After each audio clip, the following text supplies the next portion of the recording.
Halo, di sini kami ingin mempresentasikan progress report dari tugas DPL kami, yaitu implementasi sebuah software, yaitu software aplikasi yang bernama Sprout Game Store. Kelompok kami terdiri dari saya sendiri, Abdul Hadi, Aditya Ramadan, Taufik Bahnul, Nur, dan Tasya Nur Hasya, serta Nabil Anwar Fauzi. Langsung saja kita melihat progres kita. Yang akan dibahas pada presentasi ini ada overview dari SKS atau Sprout Game Store sendiri, melihat dari sisi SKPL dan DPPL. Selanjutnya ada pembahasan dari modul praktikum yang telah dijalankan, modul 2, 3, 4, dan 5, 6, 7. Yang semua bersusun untuk mengimplementasikan serta salah satunya untuk membandingkan SKS dengan produk lain. Langsung saja, next. Ke overview SKS, kita akan melihat ke sisi SKPL dan DPL dari suatu pertanyaan, what is SKS atau apa itu Sprout Game Store? Nah, next. Sprout Game Store itu bisa dilihat dari namanya sendiri, ada nama Game Store, di mana Sprout Game Store ini adalah game store yang basisnya di web, dan dia tertuju untuk gamer di Indonesia, karena peminat gaming di Indonesia itu sungguh banyak, tapi masih minimnya wadah di mana gamers Indonesia ini bisa bersatu dan mendapatkan atau membeli game mereka, atau game yang lebih tepatnya suatu wadah atau tempat untuk bisa membeli game dengan tepat, aman, dan cepat. Next. Nah, untuk kita membahas dalam sisi SKPL, mungkin salah satu yang lebih mudah ditinjau dan mempersingkat juga bisa melihat dari use case diagram kita, di mana pada awal-awal kita mendefinisikan beberapa aktor pada aplikasi kita, yaitu ada customer, ada developer, ada admin, di mana customer ini bisa membeli game, melihat game, wishlist, dan lain-lainnya, serta developer ini juga bisa meninjau atau merilis game mereka di website kita di SKS ini. Dan admin sendiri ini akan mengatur semua aktivitas mereka berdua lebih tepatnya akan berfokus pada developer. Untuk lebih jelasnya nanti akan dibahas lagi untuk use case. Next. Dan untuk kelas diagram bentuknya seperti ini, di mana kita ada 1, 2, 3, 4, 5, 6, 7 kelas, di mana semua ini akan diimplementasikan nanti di dalam program kita, dan di mana program kita atau aplikasi kita ini akan berbentuk object oriented. Dan setiap objek ini bisa ada terdiri dari customer atau user, yang dimana ada user di mana atau account, di mana account ini akan bisa bercabang untuk menjadi customer, di mana customer nanti akan bisa berinteraksi dengan objek game, dan juga developer juga akan bisa berinteraksi dengan game dan lain-lainnya. Entah juga akan dibahas lebih lanjut atau mungkin akan ditinjau langsung dalam sisi code-nya.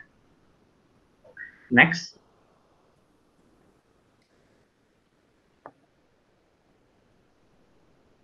Nah, sekarang untuk ke modul 2, di mana modul pendidikan simbolik yang berisi berbagai macam SKPL yang kita diminta untuk mencari, dan salah satu mencari yang mirip dengan aplikasi yang kami akan bangun, yaitu salah satunya SKPL dokumen yang mirip bernama Gamma J, dimana itu mungkin adalah nama dari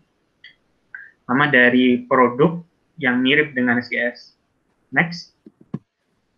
Nah, di Gamma J sendiri ini, J itu merupakan sebuah online store yang lebih general, di mana kita ini fokusnya untuk sebuah video game atau game.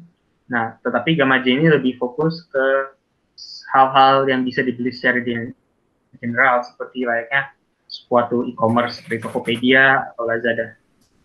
Nah, kalau kita melihat dalam sisi kompleksitas, dokumen Gamma J ini mungkin lebih banyak penjelasan yang tertulis.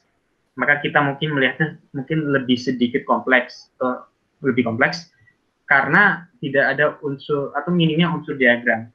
Ini unsur diagram misalnya pada use case pada gamma J tidak tertara, tidak ada pada dokumennya. Sedangkan di SKPL kita, di SKPL SGS itu sudah terlampir banyak diagram-diagram yang mungkin akan membantu developer yang akan mengimplementasikannya. Next. Untuk perbandingan use case, seperti saya contohkan sebelumnya, saya dibicarakan, use case di Gamma J itu tentu lebih banyak dari kami, tetapi dikarenakan use case-nya itu mungkin banyak yang dipisah, di mana mungkin suatu metode atau suatu fungsi atau aksi logout atau login itu dipisahkan berdasarkan user, sedangkan di kita itu disatukan. Jadi seperti di kita di SGS itu dibuat secara general, lebih tepatnya dengan menampilkan sebuah sequence yang dengan diagram berupa aktor ini yaitu customer, admin, developer. Nah, customer dan admin atau developer ini dia itu pada fungsi atau prosedur logout atau login ini dijadikan satu semua dan tidak diperlukan adanya pemisahan gitu, tidak perlukan ada logout customer, logout admin, logout developer seperti di Gamma J ini. Nah, tetapi dokumen kami juga belum terdapat use case edit profile atau install plugin dan patch seperti yang ada di Gamma J. Di mana mungkin install plugin dan patch ini menurut kami tidak begitu krusial pada aplikasi kami. Yang mungkin menurut kami perlu ditambahkan atau kita mengikuti Gamma J yaitu adalah edit profile. Next.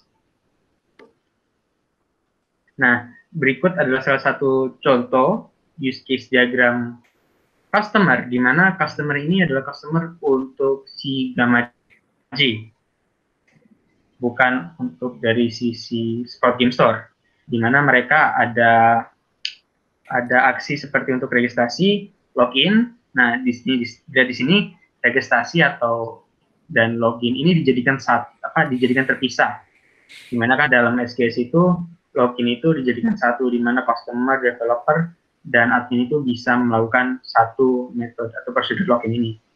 Terus ada edit customer details untuk mengedit profile si customer ini atau detailsnya, logout customer, add item to cart itu untuk menambahkan item ke dalam troli atau apa yang akan dibeli, dan checkout dan order ini untuk membeli barang yang sudah di dalam cart itu.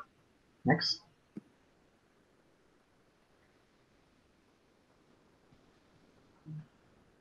Next.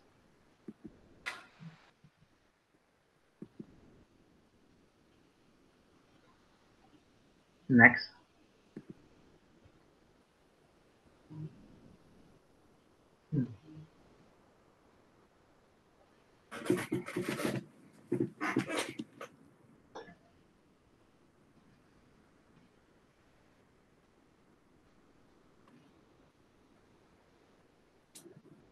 Halo Adit.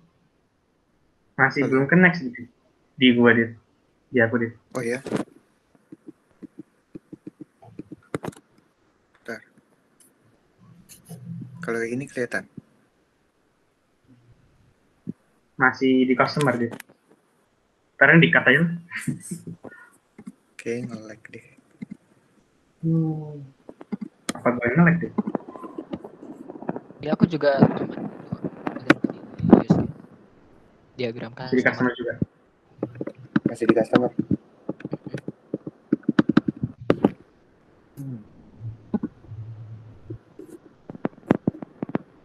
Ini udah pindah-pindah belum? Belum. Coba Jadi gue masih presenting customer. diputus presentingnya baru present.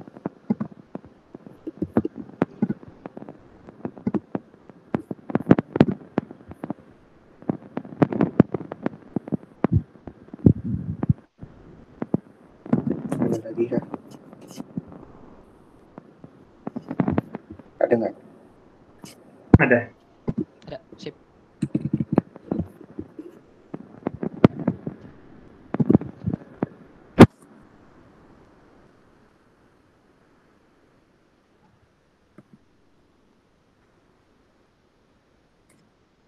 Nah, tadi itu use case customer ya. Oke, terus admin. Oke, itu use case administrator. Di administrator ini dia bisa login dan logout. Dimana ini di sini sama seperti yang saya bilang, uh, bisa dijadikan satu prosedur di mana semua aktor bisa meninjaunya. Dan kalau dijadikan itu mungkin Gamaja akan tidak begitu redundant. Selain itu di administrator dia bisa add user, menambahkan user, remove user di sini untuk, atau juga dia juga bisa change user properties. Nah, ketiga ini adalah seperti CRUD-nya untuk data user atau object user. Selanjutnya, kembali sebenarnya masih ada administrator. Oke. Selanjutnya, selain dua hal itu, ada juga install plugin, remove plugin. Di sini yang di sisi Gamaje, di mana ini mungkin adalah tambahan fitur. Di bagian dokumen spesial ini belum dijelaskan juga plugin ini seperti apa lebih detailnya, tapi yang kita tangkap dia itu adalah sebuah tambahan fitur ke dalam item yang dia tampilkan. Dan ada install patch dan manage plugin option. Install plugin patch ini adalah proses untuk menanggulangi adanya kesalahan atau bug di dalam sistem itu, di dalam Gamaje. Dan manage plugin di sini adalah untuk melihat mengatur plugin-plugin yang tersedia atau fitur-fitur tambahan yang diimplementasikan di Gamaje. Next. Dan di sini ada salesperson. Nah, salesperson ini mungkin dialah yang bisa dicocokkan dengan di sisi SKS kita sebagai developer. Nah, di mana developer kalau di SKS adalah orang yang mempublish game. Nah, untuk salesperson juga dia adalah dia yang memberikan atau mengambilkan produk yang dia ingin jual di Gamaje. Di mana dia bisa melihat semua orderan yang dia dapatkan, login logout, dia bisa menambahkan produk, menghapuskan produk yang dijual, mengedit atau update produk atau atribut produknya, dia bisa register customer, dan dia bisa login juga sebagai customer, dan juga dia bisa melakukan edit customer details. Dia itu juga bisa melakukan hal-hal lainnya seorang customer. Dimana jadi si salesperson ini tidak hanya terbatas untuk mempublishkan barang-barang yang dia jual, tapi dia juga bisa bertindak sebagai customer dan juga membeli barang di Gamaje tersebut. Next.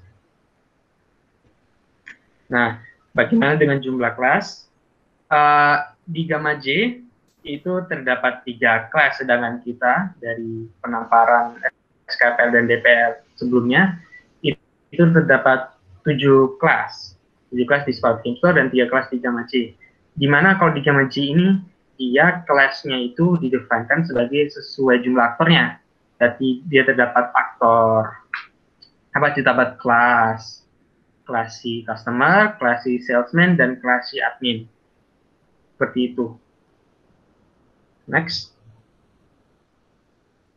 Selanjutnya akan dibawa oleh Nabil. Silakan. Oke.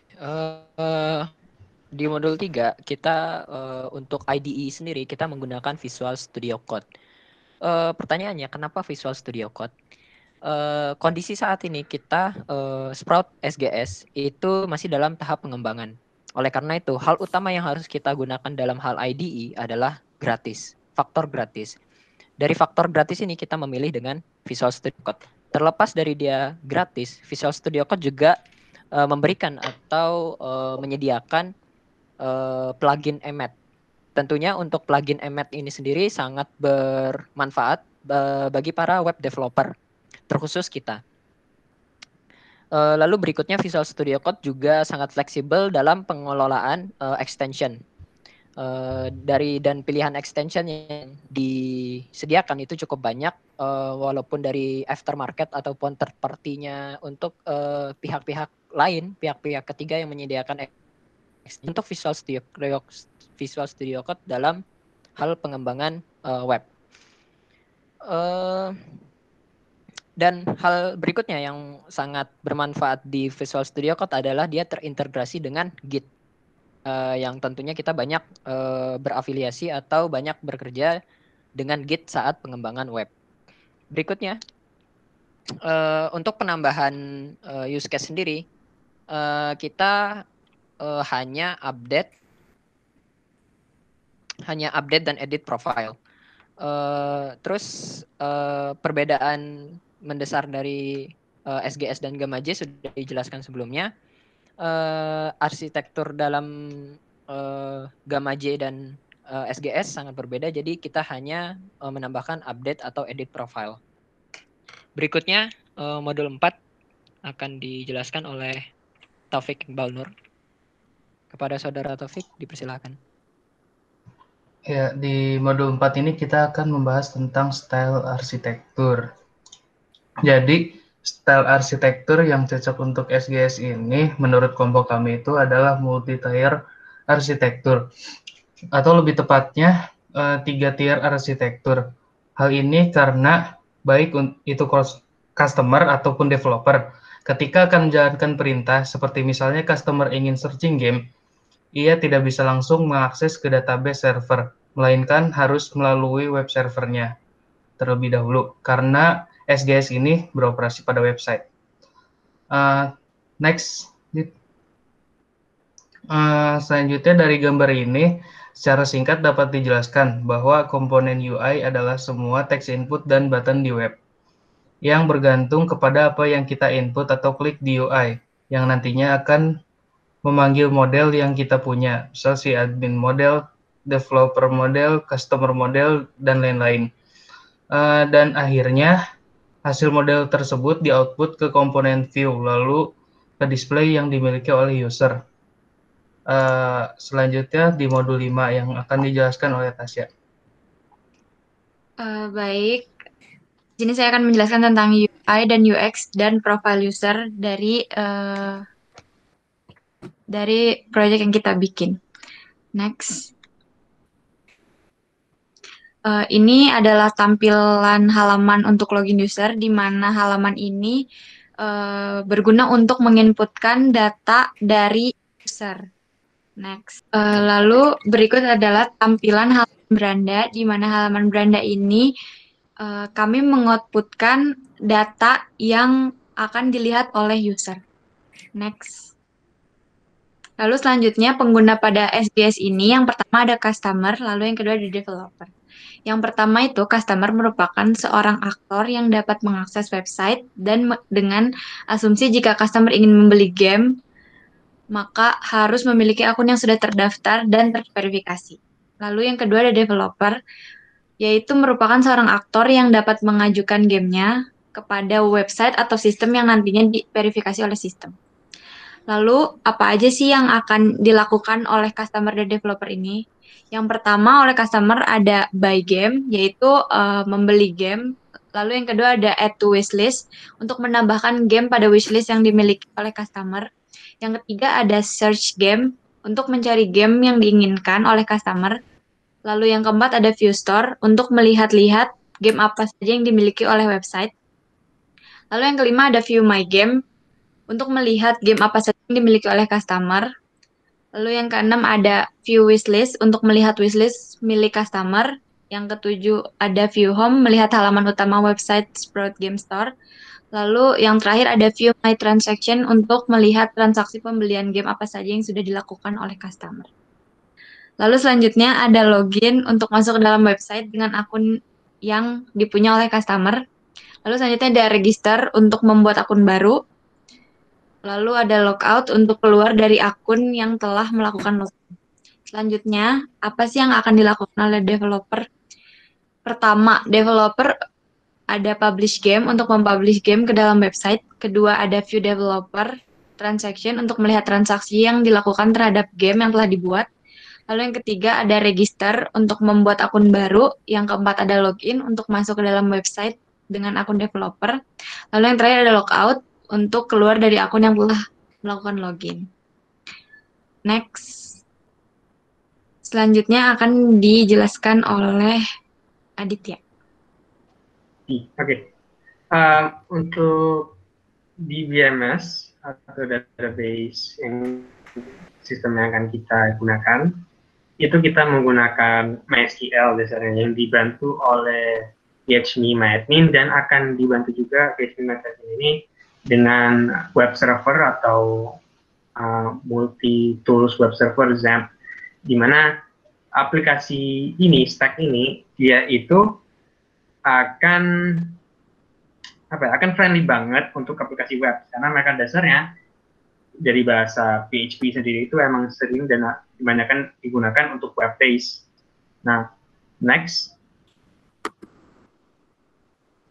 Nah, ini sedikit tampilan gimana control panel dari XAMPP ini, di mana di sini akan tertampilkan modul atau fitur yang akan kita jalankan. Di sini tertera MySQL dan Apache, di mana Apache ini adalah web servernya untuk menjalankan si PHP-MyAdmin ini, di mana PHP-MyAdmin ini akan digunakan untuk menggunakan MySQL tersebut ini, di mana di sini kedua service fitur ini sudah running.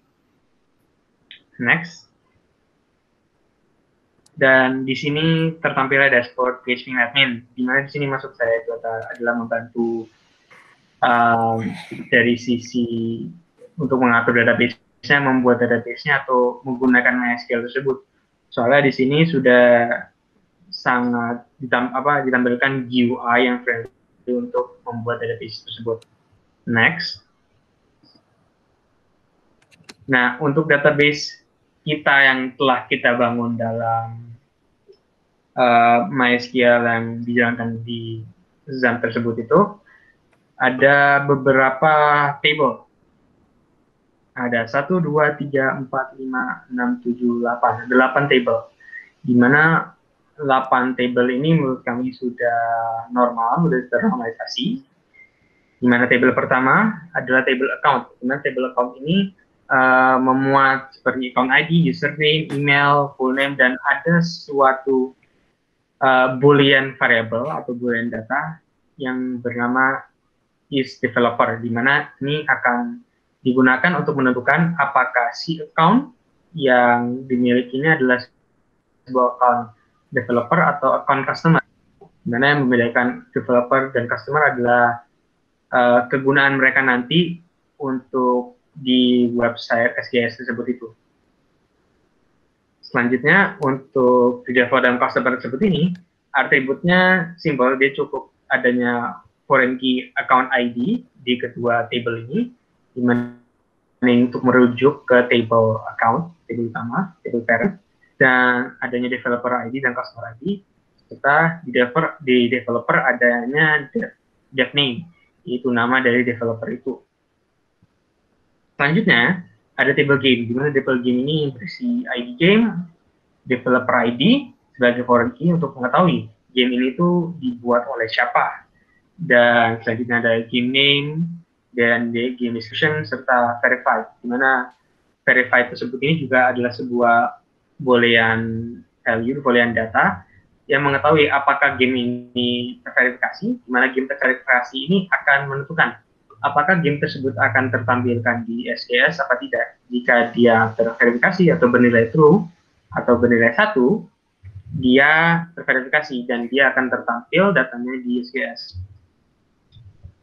Dan di games ini juga ada kaitannya dengan review, di mana review ini merupakan ringkasan atau ulasan dari beberapa customer terkait game tersebut, di mana review ini juga memiliki ID dan ada text review, dan sebuah rating yang akan ditampilkan nanti berbentuk bintang, di mana max-nya adalah 5 bintang dan minimumnya adalah 1 bintang. Dan di sini juga ada account ID, di mana account ID ini untuk merujuk siapa yang membuat review atau ulasan ini, dan game ID untuk merujuk juga, ada foreign key game ID untuk merujuk juga game apa yang direview. Dan ada wishlist, table wishlist, di mana ini adalah kumpulan wishlist atau game-game yang ingin diperoleh oleh customer tapi belum sempat dibeli atau akan dibeli nanti atau disimpan dulu. di mana dia ada wishlist ID dan customer ID untuk merujuk customer siapa yang memiliki wishlist ini, dan game ID untuk merujuk game apa yang di-wishlist oleh customer. Dan juga ada table transaksi, di mana table transaksi ini menampilkan transaksi-transaksi dan menyimpan semua transaksi, semua ID transaksi, semua game yang dipunyai oleh si customer, di mana nanti ini akan jadi rujukan kita untuk memanggil fungsi seperti my game yang akan menampilkan semua game yang dimiliki oleh user. Karena pada table transaksi ini adalah semua game yang telah dibeli oleh si customer, yang sudah diverifikasi dan dibeli oleh customer. Nah, dia akan terdapat atribut customer ID untuk merujuk siapa customernya, dan ada atribut game ID untuk merujuk game apa yang di table ini atau di row of datanya.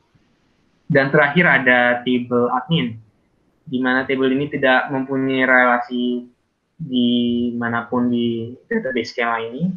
Dia berdiri sendiri, di mana dia mempunyai suatu backdoor nanti untuk mengakses semuanya.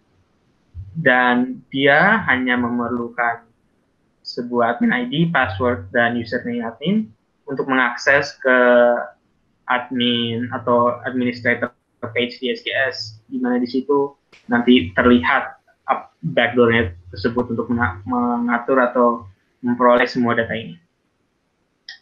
Next. Selanjutnya untuk modul 7 yaitu implementasi OOP, bisa berkaca seperti penjelasan rekan-rekan saya sebelumnya, kurang lebih untuk komponen, use case dari developer dan juga customer kurang lebih akan dibuat seperti apa yang kami sampaikan pada kesempatan kali ini. Tapi untuk implementasi OOP kami menggunakan Code Igniter karena dari Code Igniter sendiri sudah mengimplementasikan OOP itu sendiri, karena terdapat konsep MVC, juga nanti terdapat hubungan antara kelas-kelas model, controller, dan view. Nah, untuk progres yang akan kami sampaikan kurang lebih kita ke codingan dulu mungkin. Di sini terdapat controller dari admin di sini, dan dia terhubung ke view. Nah, beberapa view yang sudah kami buat ada admin, ada developer, dan templates. Templates adalah bagian dari view. Kebanyakan masih dalam progres, belum sempurna 100% seperti yang kami sampaikan. Juga ada models ini baru ada model game, dan juga kita fokus ke views dulu dan beberapa hubungan database yang kami kerjakan yang tidak terlalu sulit terlebih dahulu, seperti register dan login. Mungkin untuk lebih jelasnya kita demokan saja. Sampai ketika seseorang masuk ke website kita, dia masuk ke landing page kita dan disambut dengan preview game yang ada. Nah, untuk nanti membedakan mana layar atau halaman dari developer dan customer, itu nanti akan berbeda di headernya. Untuk pengimplementasian yang lebih jelas, kita contohkan saja. Misalkan saya sudah membuat sebuah akun dan sudah memiliki role sebagai developer, maka ketika dia masuk akan tertampil welcome developer, namanya misalkan Nikita Mirzani. Lalu di sini ada request publish game, request validation, dan di kanannya ada revenue atau nanti akan diganti dengan transaction apa yang sudah dilakukan oleh developer dan game-game apa yang sudah dibeli oleh customer, dan juga dia bisa logout. Dan contoh lagi progresnya yaitu ketika kita masuk dengan akun customer biasa, misalkan namanya domba hitam, ini saya juga sudah pernah buat. Masuk. Welcome domba, disambut dengan namanya. Sebenarnya pemanggilan database sudah ada beberapa, cuma belum terlalu yang ribet. Nah, di sini dia bisa melihat store, chart, di sini ada, dia bisa si my game dan my transaction, juga edit profile. Dan juga dia nanti bisa view sama buy. Dan untuk fitur review, kami belum mengerjakan ke sana karena masih dalam progres. Kemudian dia bisa logout. Dan untuk penjelasan tadi yang admin itu mempunyai backdoor, sebenarnya bisa dua kemungkinan. Dan untuk sekarang backdoor-nya masih seperti ini ya, masih sangat tidak aman, hanya localhost website admin. Dan di sini juga sudah dilakukan pemanggilan database sebenarnya. Jadi dari sini, ini tuh game-game yang sudah ada di game sini. Sudah ada di database, ditampilkan di admin. Nah, dan juga dia bisa view validation request, kemudian atau nanti ada notifikasi ketika seorang developer ingin merequest validasi terhadap gamenya. Juga dia bisa memasukkan nanti publish game. Tentunya ketika developer mempublish game, pada ujungnya admin yang akan memasukkan game tersebut. Makanya di sini akan ada publish game, nanti akan terdapat form untuk memasukkan detail dari game tersebut. Dan untuk pengimplementasian username dan password admin mungkin itu sangat mudah ya mungkin. Jadi untuk sekarang kita hanya sampai membuat beberapa database dan tampilannya. Lalu mungkin dari kami itu saja. Pengimplementasian dengan OOP, dengan kode igniter, masih banyak yang perlu kami kerjakan progresnya, dan mungkin sekarang sudah 50%, hanya 60% database sudah, hanya tinggal menghubungkan view, controller, dan logic-logic pemanggilan DB yang ada di masing-masing model maupun controller. Mungkin untuk pengimplementasian OOP cukup sekian. Terima kasih banyak. Kembalikan lagi kepada Hadi. Oke, sudah juga Oke, sampai situ mungkin ujung pembahasan dari presentasi kita mengenai progres SKS. Sekian dari kami, mohon maaf jika ada salah kata atau salah perbuatan. Wassalamualaikum warahmatullahi wabarakatuh.